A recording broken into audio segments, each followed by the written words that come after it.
तो जबरन इस्तीफा ले लिया गया कि आप इस्तीफा दो, आप हिंदू हो, आपकी ये गलती है, और इस तरह से इस्तीफा ले लिया गया। उनको नौकरी से निकाल लिया गया। अब उनके पास कुछ भी नहीं है। देखिए, अब आपको बता रहे हैं कि आखिरकार हिंदू पर जो बर्बरता की गई, हिंदुओं को परेशान किया गया, डोनाल्ड ट्रंप की तरफ से एक टिप्पणी की गई है चुनाव अमेरिका में। उससे पहले डोनाल्ड ट्रंप ने क्या कहा और कैसे कमला हैरिस को भी घेरा और बांग्लादेश की अंतरिम सरकार को घेरा है, इस रिपोर्ट को आप देखिए।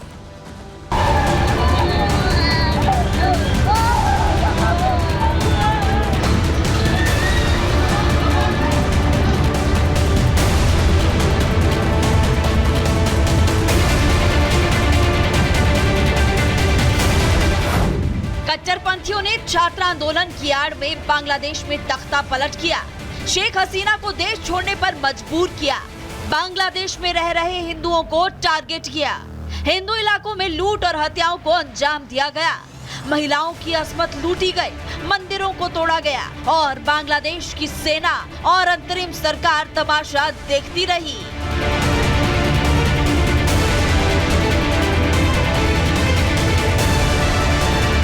लेकिन अब अमेरिका के पूर्व राष्ट्रपति डोनाल्ड ट्रंप ने बांग्लादेश में हिंदुओं पर हो रहे अत्याचार पर तीखी प्रतिक्रिया दी है। दिवाली के मौके पर हिंदुओं को शुभकामनाएं देते हुए डोनाल्ड ट्रंप ने बांग्लादेशी हिंदुओं पर हो रहे अत्याचार की निंदा की। साथ ही उन्होंने अमेरिका की मौजूदा सरकार और अपनी चुनावी प्रतिद्वंदी कमला हैरिस पर हिंदुओं को नजरअंदाज करने का आरोप लगाया।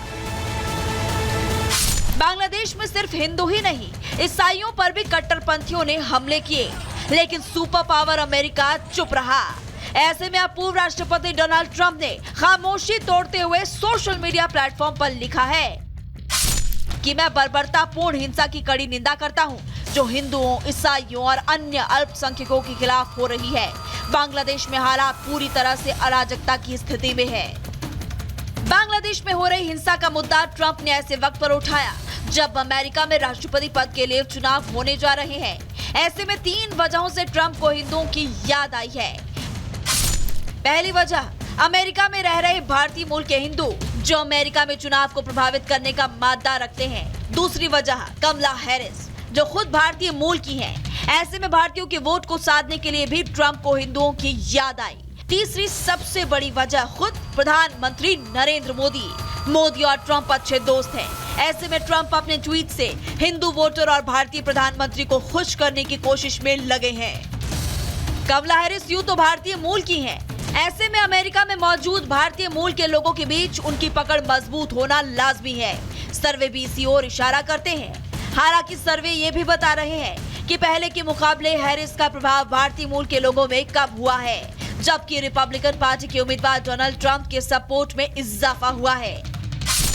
61% भारतीय मूल के अमेरिकी लोग अभी भी कमला हैरिस के समर्थन कर रहे हैं, तो वहीं पर डोनाल्ड ट्रंप को 31% भारतीय मूल के लोगों का सपोर्ट मिल रहा है। भारतीयों में कमला हैरिस की लोकप्रियता जहां घटी है, वहीं ट्रंप का दबदबा बढ़ा है। साल 2020 में जब अमेरिकी राष्ट्रपति चुनाव हुए थे, तब ट्रंप को 22% भारतीयों ने समर्थन दिया था और पिछले 4 सालों में अब ट्रंप के सपोर्ट में 9% का इजाफा हुआ है। कमला हैरिस की डेमोक्रेट पार्टी के लिए भारतवंशी ट्रेडिशनल वोट बैंक रहा है, लेकिन अब इसमें गिरावट दर्ज की जा रही है। डोनाल्ड ट्रंप भारतीय मूल के वोटर्स को लुभाने के लिए प्रधानमंत्री नरेंद्र मोदी से अपनी दोस्ती का इस्तेमाल कर रहे हैं। ट्रंप ने कहा कि भारत से हम अपनी दोस्ती और साझेदारी को और मजबूत करेंगे। कमला हैरिस अपने छोटे व्यवसायियों को कड़े नियमों और भारी टैक्स से बर्बाद कर देंगी। इसके इतर मैंने टैक्स में कटौती की, नियमों को सरल किया। हम इसे फिर से करेंगे और पहले से भी ज्यादा बड़ा और बेहतर बनाएंगे। हम अमेरिका को फिर से महान बनाएंगे। साथ ही सभी को दिवाली की शुभकामनाएं। मुझे उम्मीद है कि रोशनी का ये त्योहार बुराई पर अच्छाई की जीत लाएगा। चुनाव भले अमेरिका में हो रहे हैं, लेकिन चुनाव से ठीक 5 दिन पहले बांग्लादेशी हिंदुओं और ईसाइयों का जिक्र करके डोनाल्ड ट्रंप अंतिम समय में ट्रंप कार्ड खेल चुके हैं। हिंदू और ईसाइयों की बात करके वो चुनाव में बढ़त बनाना चाहते हैं। Bureau report, Republic Bharat. तो इस रिपोर्ट के जरिए आपने देखा कि डोनाल्ड ट्रंप ने कैसे हिंदुओं को शुभकामनाएं दी, ईसाइयों की भी बात की यहाँ पर, यानी कि ओवरऑल हम देखें तो अल्पसंख्यकों की बात करते हुए डोनाल्ड ट्रंप नजर आए हैं। लेकिन इस पूरे मामले को लेकर महंत राजू दास और स्वामी चक्रपाणी महाराज की टिप्पणी भी सामने आई है, जिन्होंने ये कहा कि जो कांग्रेस पार्टी नहीं कर पाई, आलोचना नहीं कर पाई, जो हुआ हिंदुओं के साथ, वो डोनाल्ड ट्रंप ने किया। सुनवाते हैं आपको।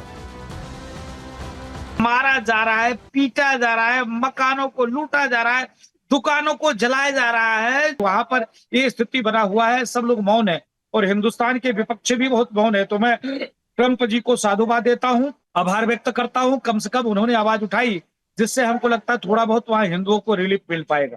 अमेरिका के राष्ट्रपति के प्रत्याशी डोनाल्ड ट्रंप ने जिस प्रकार से बांग्लादेश में हो रहे हिंदुओं पर अन्याय, अत्याचार, हिंसा के खिलाफ आवाज उठाई है, मैं डोनाल्ड ट्रंप के इस बयान का समर्थन करता हूं। और देश के जो विपक्ष हैं हमारे भारत के, कांग्रेस हो चाहे अन्य पार्टियां हो, उनको सबक लेना चाहिए। बांग्लादेश में, पाकिस्तान में हमारे हिंदुओं पे इतना अत्याचार होता है और देश का विपक्ष चुप रहता है, मौन रहता है। तो फिलहाल आपने देखा कि इस वक्त कैसे टिप्पणी यहां पर स्वामी चक्रपाणी महाराज की तरफ से की गई। महंत राजू दास ने साफ तौर पर कहा कि जो कांग्रेस पार्टी नहीं कर पाई है वो डोनाल्ड ट्रंप ने किया, यानी कि हिंदुओं की बात करते हुए डोनाल्ड ट्रंप नजर आए हैं। लेकिन एक बार तस्वीरों के जरिए आपको दिखाते हैं कि बांग्लादेश में इस वक्त क्या हालात बने हुए। आपको यहाँ पर नजर आएगा, बांग्लादेश में कट्टरपंथी बेकाबू हो चुके हैं, जगह जगह पर आग लगाई जा रही है। ये इस वक्त जो तस्वीरें आप देख रहे हैं, आपको बता दें कि यहाँ पर शेख हसीना के समर्थन में जो पार्टी थी, जो उनको समर्थन देती थी, उस पार्टी के कार्यालय की तस्वीरें आपको दिखा रहे हैं। जातीय पार्टी के ऑफिस की तस्वीरें और चारों तरफ आगजनी यहाँ पर कट्टरपंथियों की तरफ से की गई है।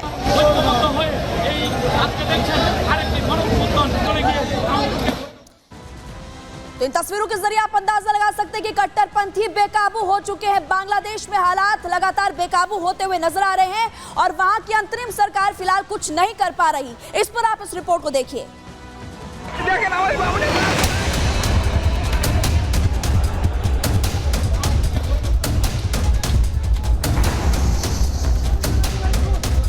शेख हसीना को बांग्लादेश छोड़े 3 महीने हो चुके हैं, लेकिन उनके सहयोगियों पर हमले रुकने का नाम नहीं ले रहे।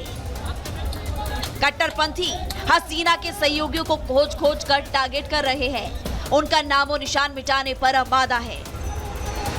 इमारतों को जमींदोज करने की कोशिश की जा रही है। मंसूबों में कामयाबी नहीं मिल रही तो आगजनी का सहारा लिया जा रहा है। बांग्लादेश में भले ही अंतरिम सरकार हो, लेकिन राज कट्टरपंथी कर रहे हैं। दरअसल तस्वीरों में दिख रही ये इमारत पूर्व प्रधानमंत्री शेख हसीना के सहयोगी दल जातीय पार्टी का दफ्तर है। इस पार्टी ने 2 गलतियां की। एक तो इस पार्टी ने हसीना सरकार का समर्थन किया था और दूसरा बीएनपी के बहिष्कार के बावजूद पिछले 3 चुनावों में भाग लिया। ये 2 गलतियां ही कट्टरपंथियों को रास नहीं आ रही। बांग्लादेश में पांव पसार चुके कट्टरपंथियों का गुस्सा उस वक्त 7वें आसमान पर पहुंच गया जब जातीय पार्टी ने ढाका में रैली की घोषणा की। कट्टरपंथियों के रहते बांग्लादेश में आवाज उठाना सख्त मना है। इस हमले को अंजाम देने के लिए भी उसी साजिश का सहारा लिया गया जिसके जरिए शेख हसीना की सरकार का तख्ता पलट किया गया था। कट्टरपंथी छात्र श्रमिक जनता का बैनर लिए जातीय पार्टी के दफ्तर को घेरते नजर आए, पोस्टर फाड़ दिए।